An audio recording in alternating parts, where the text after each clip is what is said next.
কুষ্টিয়ায় মশার কয়েলের আগুন থেকে এক কৃষকের গোয়াল ঘরে আগুন লেগে 5টি গবাদি পশু দগ্ধ হয়ে মারা গেছে।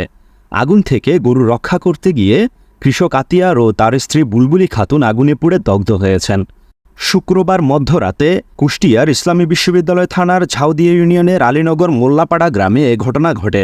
ভুক্তভোগী কৃষক আতিয়ার রহমান জানান, মশার উপদ্রব থেকে গরুগুলোকে রক্ষা করতে নিয়মিত মশার কয়েল ও গোবরের লাঠি ব্যবহার করে থাকেন।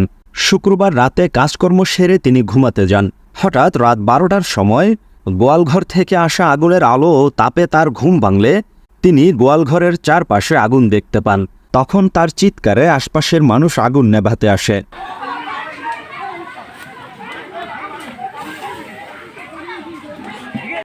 ঘরের ভিতরে শুয়েছিলাম, ঘরের ভিতরটা আমার আগুনের ঝলক আলো না গেলেও আমি গোয়াল বাস যাই দেখে যে একটা গরু মারা গেছে আর একটা হেলুকা দুটো হেলুকা দৌড়াদৌড় করছে। টাইনি একটা খুলতে যাই আমার পিঠি করে আগুন পেরিয়ে গেল। ওই আগুন পড়া দেখে আমি বাইরে এসে মোটর দিলাম। মোটর দেওয়ার পর আগুন কেবলে জোর ধরলাম, আমি আমার কারেন্টে আগুন ধরেছে। এই জন্য মোটর বন্ধ করে দিয়ে আমি ধরো সোর করা শুরু করলাম। সোর করতে গেলে মানুষজন আস্তে আস্তে পুরা শেষ হয়ে গেছে। সে সময় আতিয়ার রহমান ও তার স্ত্রী বুলবুলি আগুনের মধ্যে গরুর রশি কাটতে গেলে তারা উভয়ে আগুনে পুড়ে মারাত্মক দগ্ধ হন।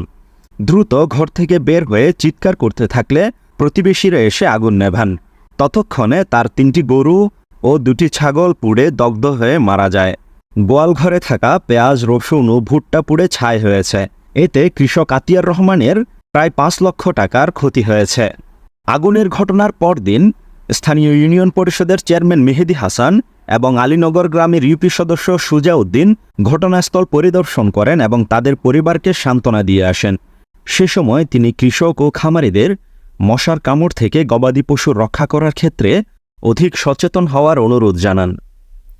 নিউজ ডেস্ক, সময়ের কাগজ।